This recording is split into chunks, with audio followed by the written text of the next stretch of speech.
Figaro. Un autre regard. Anne de Guigné et Aude Cérès. Bonjour Anne de Guigné. Bonjour Aude Cérès. Anne, cette semaine, vous vous intéressez au droit des successions. Qu'est-ce qui vous a inspiré ? Mais écoutez Aude, ce qui m'a inspiré, c'est un passage de l'audition de Pierre-Édouard Stérin, vous savez, le milliardaire exilé fiscal en Belgique, dont on parle très souvent en raison de ses projets politiques pour la France. Donc ce milliardaire, Pierre-Édouard Stérin, a été auditionné par les sénateurs, par la commission d'enquête sénatoriale sur les mécanismes de financement des politiques publiques, pour être précise. Et en fait, évidemment, en France, on a beaucoup commenté ses considérations sur ses ambitions politiques, Périclès, sa philanthropie, son exil fiscal et j'en passe. Mais justement, moi, ce qui m'a intéressé, c'est de voir qu'en Grande-Bretagne et aux États-Unis, l'audition était aussi commentée, mais pas du tout sur les mêmes sujets. Ce qui a passionné les anglo-saxons, c'était le passage où Pierre-Édouard Stérin déclarait qu'il souhaitait déshériter ses 5 enfants afin de léguer l'intégralité de son patrimoine à des œuvres caricatives. Or, Aude, vous le savez, la loi française qui est issue du Code Napoléon ne le permet pas. Donc Pierre-Édouard Stérin, il a 5 enfants, et quand on a 5 enfants, on se doit de leur laisser les 3/4 de sa succession, où on ne peut dépenser à sa guise qu'un quart de son patrimoine. Et donc l'homme d'affaires s'en est offusqué, plaidant pour la liberté totale de la disposition de ses biens. Donc Pierre-Édouard Stérin, derrière ces affirmations, que l'on veut croire sincères, s'en prend donc au mécanisme de réserve héréditaire, qui existe dans la quasi-totalité des pays de droit de tradition romano-civiliste. Oui, exactement. Ce système de réserve héréditaire est aussi présent dans tous ces pays d'Europe continentale, Espagne, Italie, Portugal, Grèce. Dans tous ces pays, vous avez une fraction minimale du patrimoine qui doit revenir aux enfants ou aux autres héritiers protégés, les conjoints. Ce qui signifie que le reste peut être légué à des œuvres ou à une autre personne. Voilà, tout à fait. Mais la grande différence avec les pays anglo-saxons, vous faites ce que vous voulez de votre patrimoine. Là, vous avez une partie qui est réservée à vos enfants.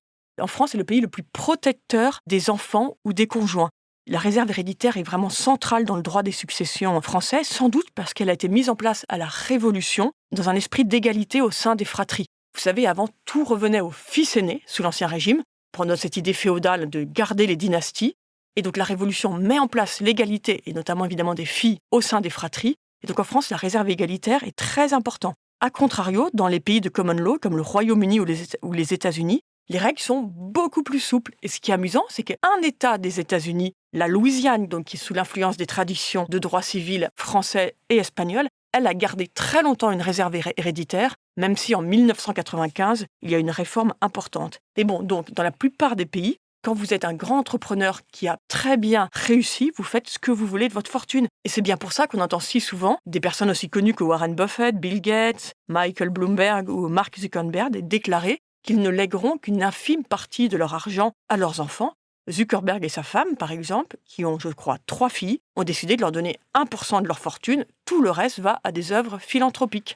Alors 1%, c'est déjà pas mal. Vu pour les filles de Zuckerberg. Vu la fortune, c'est pas mal. Mais en France, elles auraient 75% de la fortune. Donc c'est quand même très différent. En tout cas, cette demande de Pierre-Édouard Stérin a fait écho à une déclaration récente de John Arnold. John Arnold, c'est l'ancien trader flamboyant d'Enron, qui a fondé ce fonds spéculatif Centuris Advisor. Oui, tout à fait. D'ailleurs, c'est ça qui m'a intéressée. C'est en fait, on voit bien que chacun a ses débats, chacun voit midi à sa porte. Donc en France, le sujet n'a pas du tout interpellé. Mais aux États-Unis, c'est un débat important. La réserve héréditaire, parce qu'évidemment, ils n'ont pas ce système-là.